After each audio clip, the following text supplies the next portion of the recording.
Hello everybody and welcome to Civ House. I'm Rob and today we are going to be taking a look at the big news, the update check-in for April 8th. There's new news for the update that we're going to be getting at the end of this month. I'm really excited to kind of go through it. I've barely looked through this. You guys are going to be getting my initial reactions as we walk through everything that should be getting changed. So before we dive into them, I'm going to ask you guys like and subscribe. Please subscribe if you enjoy Civ content, because we are putting out new Civ content nearly every single day.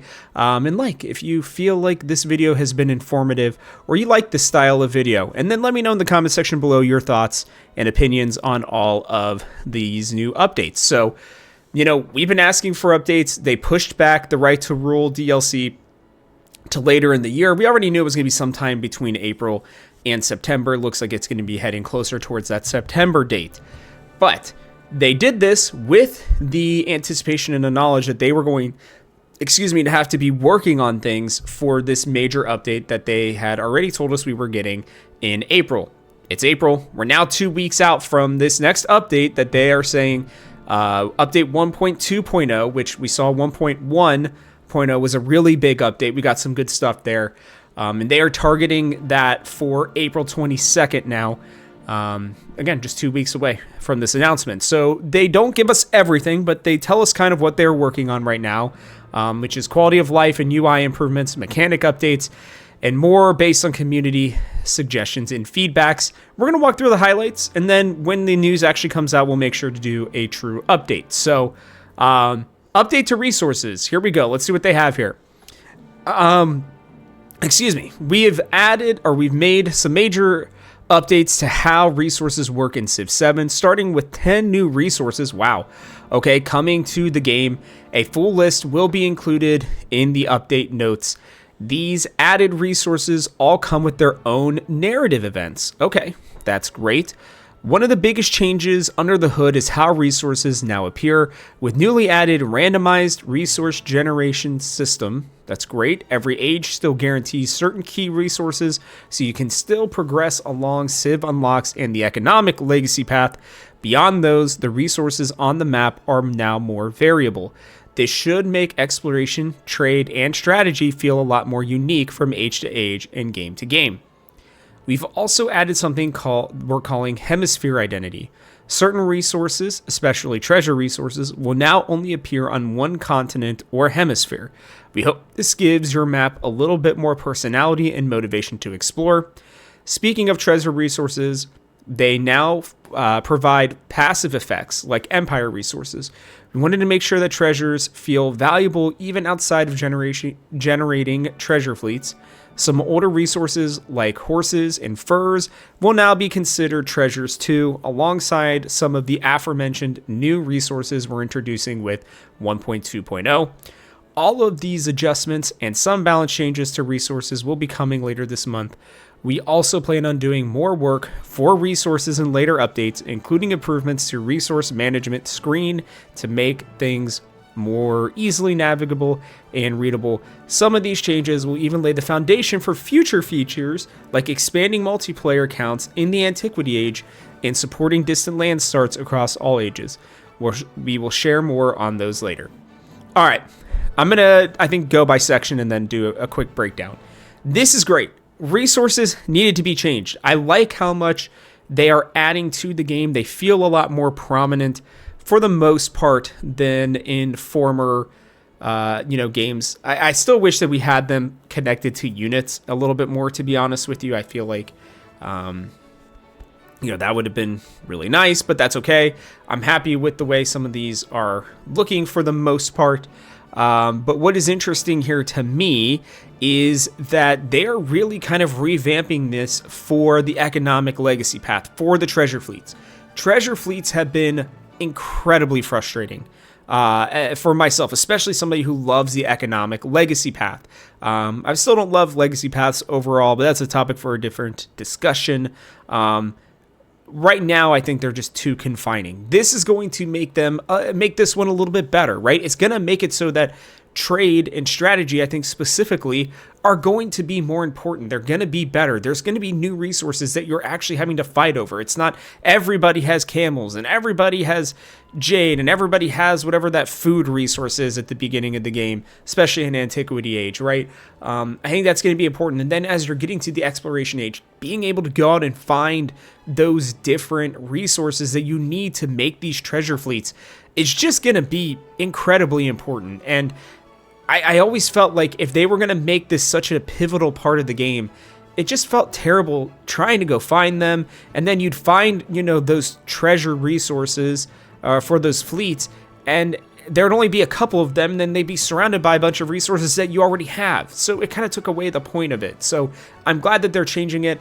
I'm a little weary on the hemisphere identity, to be honest with you. I don't know, I know that that's part of what I just talked about. Literally just talked about how, I'm glad that it's going to be shifting. But how that's going to shift and what that's going to look like could be great, to where it's some of the things that are only really available in the tropical areas are going to really just show up in those areas. Or, furs and stuff, right? They already kind of have that. So I don't know. I'm confused to a certain degree, but I'm hopeful that with this change, the treasure resources will actually be kind of what we've talked about. I like as well that they're going to be providing passive effects for Empire resources, right? This is very realistic to how it was in the real world, right? Where, they had, the different spice trails and everything like that, where, they were trading with, Europe was trading with India specifically most of the time to get those different spices, in other places, obviously, in East and Southeast Asia. But, it feels like that's a nice thing where they're going to add other bonuses, maybe happiness, maybe they're going to be a little more expensive, maybe they're going to add, I don't know, something like movement, or I guess if maybe for some reason you don't start with horses or something like that. I don't know. There's just a lot of different ways that can make sense. And I'm really excited to see how they are going to, kind of work with these new resources that they're going to be adding. What different ways are they going to make it so that it can make your empire better? That's what you're trying to build. So I'm very happy about this. This feels like something that I don't know how much it was necessarily asked for, other than people, I think, wanting the legacy path for economics and for treasure fleets to be better. This feels like it's better plus, which I'm very happy about. Love this update for resources. Let's continue to move on here. So population growth improvements for food changes. Something we've heard loud and clear from your feedback is that food just didn't always feel worth it in the late game. Can attest. Growth past 8 or 9 rural population felt painfully slow, and players quickly learned that they were better off pivoting to production, science, or other yields instead. In short, if you were investing heavily in food, you were often playing at a disadvantage. Because of this, we took a hard look at how city growth worked and made some changes. The old cubic growth formula has been replaced with a quadratic one, meaning no more growth wall. That's good. Population growth now scales much more smoothly across your campaign, even deep into later ages, and growing beyond 8 or 9 rural population is now very achievable. Doing so won't take hundreds of turns. This is especially good news for food-focused civs and leaders. Cough, Pachacuti, cough. Excuse me, I actually coughed there. Who will feel much stronger than they did at launch. If you have been holding back on food-heavy strategies, we encourage you to give them another try. And one more side benefit, AI opponents should now be much better at developing their empire. Maybe worth turning the difficulty down a notch. Let us know how it feels. Yay, food needed a big change, because I remember at the beginning I was watching Potato and all these other content creators that were screaming food is so important, food is so important. So, when we were making tier lists back in the day and a lot of the other things when the game first came out, I was like, okay, we got to focus on food. Food's going to be really important, right? And if you watched our latest tier list, which I know a lot of you are loving and hating, it's been really fun to kind of see your guys' reactions to how things are. And maybe this patch will be big enough to where we have to do another tier list, because that one will be totally outdated. I hope not. It takes a lot of work to put all that together, but we'll have to see. This could be great because food does feel bad. I mean, there are a couple different leaders and civs that are just not very good because they are so food focused.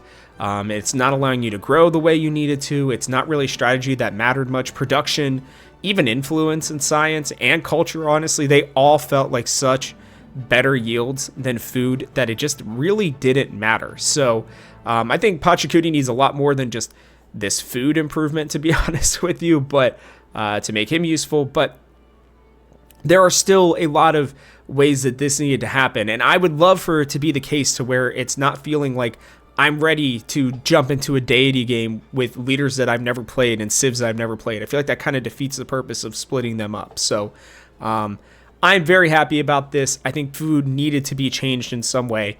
I'm interested to see how they ultimately end up doing it. One more turn. Here we go. Not the person making the videos, but for the actual game.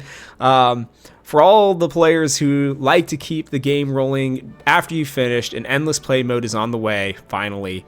You'll be able to keep playing your campaign past the end of the modern age with just one more turn. Option. Just remember to take water breaks and stretch your legs now and again. Okay. Since the victory has already been won at this point in the game, continuing won't unlock new ways to win. The age progress will be locked at 100. However, you can still complete the steps for other victories, get the cinematics, and experiment with your empire if you just want to see it play out. You'll even be able to grab Legacy Path achievements if you haven't already. In the future, we're looking at ways to expand this so that single age games will also support one more turn feature. Yes! Love that. That needs to happen. We know that many players want to keep going no matter the age, so know that it's on our list of priorities. This is awesome. We obviously needed this in the game. I know the point of all of this, the reason why they changed everything was so that people could feel like they were completing games, so that people could feel in that sense of accomplishment, right? We need more. It needs to be available. Like, if I just want to freaking play through the Antiquity Age, let me play through the Antiquity Age and actually get to the end of things, right? I'm happy with this. Like, I think that these victory conditions and stuff have been very confining. I think this is a good step towards taking that portion of it away and allowing for you to continue playing on the game to do other things that you need to. I think that this is super needed, to be honest with you. And yeah, I'll leave it at that, because I think that there's one more step that I think needs to be taken. I addressed this in our legacy video, our 5th legacy video, where I think that, you know, you need to be able to go through the ages still and not necessarily have it be overly reliant on these victory paths. I feel like they should be something that you accomplish and you can keep playing the game, you know, without maybe the, you know, age disturbances being as impactful as they are. And I think that this is a way that it will allow me, like, I love Antiquity Age. I enjoy the Modern Age. I haven't really enjoyed the Exploration Age. So if I want to just sit there and do Modern, or if I want to sit there and do Antiquity, I'm going to be happy that at some point I'll be able to do that. And I can kind of already do it with Modern. So this is good. One more turn. Love that.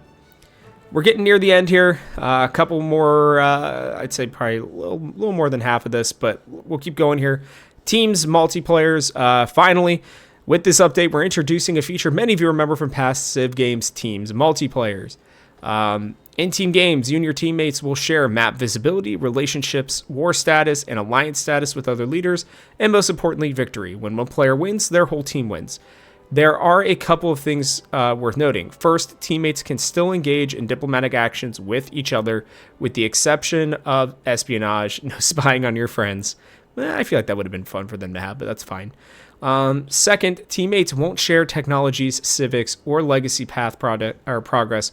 We want to make sure that each leader in civilization still plays with its own distinct flavor, even when working as a part of a team. This is just our first version of teams in Civ 7, so to all of our multiplayer fans out there, please keep the feedback coming. Here's some feedback. This is a good step. I like this. We needed teams. I think multiplayer is kind of the vision, the future that they are slowly working towards. I think they tried to make it pronounced, and then they turned it back a little bit, and now they're going really forward. Or not really forward, but they're going forward again with it here with teams multiplayer. I know this will be great for Connor and I. Some of you have been asking for us to do some multiplayer games. Maybe we won't play against each other. Maybe it'll be the two of us versus the rest of the world. I think that could be super fun. Let me know in the comments if you guys think that that would be enjoyable. But I like this idea. I think this is really fun. You know, the ideas for content from this are kind of spewing from me at the moment. But like, this will be a good addition and something that I think was very needed. Here are a few other things coming in the next update. Research queuing. Selecting a tech or civic deeper in the tree will queue up the prerequisite nodes for you automatically. God, this was very needed. I'm glad that this is getting added because that was very frustrating for me. I used to do it all the time in past Civ games where I'm like, okay, I just need to get to this thing and I don't want to think about it until I get to there. That'll be really nice. Added a repair all option when choosing production and settlements. Thank you. Oh my goodness. The amount of times that I was trying to repair a freaking farm and it wouldn't work, or there was just, I don't know exactly why it wasn't working the way it was supposed to. This is nice. Absolutely needed to happen in my mind. Fewer natural disasters. Yay. Reduce the frequency of natural disasters across light and moderate settings. Yeah, it felt like I was getting a flood every single turn. And I know that that's kind of how the world worked until we had dams, but damn, it was kind of crazy. Map generation. Coastal erosion. Interesting. Improved coastal erosion on continents plus continents. Okay. Map types to help break up coastlines more, especially near the poles. All right, that sounds cool. I'm interested to see how that'll look. Bug fixes in UI and quality of life. They're already improving on what's in-game. You'll get exact details whenever the full notes are released. This is going to be a big patch. There's going to be a lot added. These items and more will be reflected in our full notes on the 22nd. Thank you from the dev team to everybody who's been doing all this stuff. Having fun with Reddit, Steam, Discord, Civ Fanatics, and other places where players talk Civ, like here at Civ House. Speaking of what's next, after 1.2.0, we're going to spend a bit more time working heads down in May, so please expect more substantial updates to come in June. We'll share another update check-in with you in May. Okay, so that's good. They're not going totally dark. Here's what we should be looking forward to. There's a feature that was on this list. Is it still being worked on? Yes. The bigger ticket items we mentioned in the last update check-in are still very much on the way. They just take some extra time to get right. While we can't attach dates to these features just yet, we know that these are on your mind. So here's a reminder of some of the other things our team is actively working on. Auto Explorer. Okay, good. That can be nice. Additional advanced game setup options. Very needed still. New map types and sizes. Really was hoping for that in this one, but if this gets pushed to May, that's fine. Steam Workshop support. Yay, mods. That needs to happen too. Plus plenty more features beyond this list are in the works. In addition to more improvements to UI stability and Civ and leader balancing. As is always the case in game development, plans can shift, but we'll continue checking in with you. Okay, cool. Last bits here. A quick note on the Right to Rule collection. You may have noticed we haven't mentioned the next paid collection, Right to Rule collection. The team is prioritizing improvements to the core game right now, so we made the call to roll out this collection later in the summer. That probably means like August. We'll have more to share in this collection and its content in the future. I guess that was for people who missed the other updates. And then here's where you can share your feedback. Overall, this is a good update. There are a lot of cool things. Last time I criticized them for putting a bunch of things at the, as like these big highlights for that patch that were just basic. Like they didn't feel like they should have just been like, hey, by the way, like the same way that we got these things right here. Like here's research queuing and repair all, like great. Like those should have been in the game. I'm glad they're very small changes, but like they needed to happen. That's how it felt in this last patch. This one feels like, hey, we are making major updates to resources, major updates to food. We're adding in the one-turn mode, which is, you could argue, could have been in there, but like I think it's a little more complicated with the ages. So glad with that. And then we're adding team multiplayer as well. Like 4 really big things that I think are going to make this, not just like an extra little patch. This is a bigger patch, and I'm happy about that. And there's still a lot more balancing and other things that they're going to be giving us an update for with 1.2.0. So I'm very happy about this. This is a good step in the right direction. They still have a long way to go. We are like maybe a quarter of the way up the mountain for changes that need to happen, but they are making progress. I personally appreciate this. I like these check-ins so that they're not going dark. They may not be giving us a new update in May. That's fine, but at least give us another check-in, which is what they're planning on doing. Hopefully they'll do it sometime in the middle of May. So we'll have this update. 2 weeks from now, we'll have the actual patch. And then 2 weeks from that, we'll probably have, some sort of update, maybe 3 weeks. And then after that, probably in early June, I'm sure we'll get an update for Right to Rule, for patch 1.3.0, and hopefully even mods will be coming here soon. So very excited, happy about that. Let me know what you guys think in the comments below. But that's going to wrap it up for us on this video. So from our house to yours, thanks for watching, and we hope you'll join us for one more turn.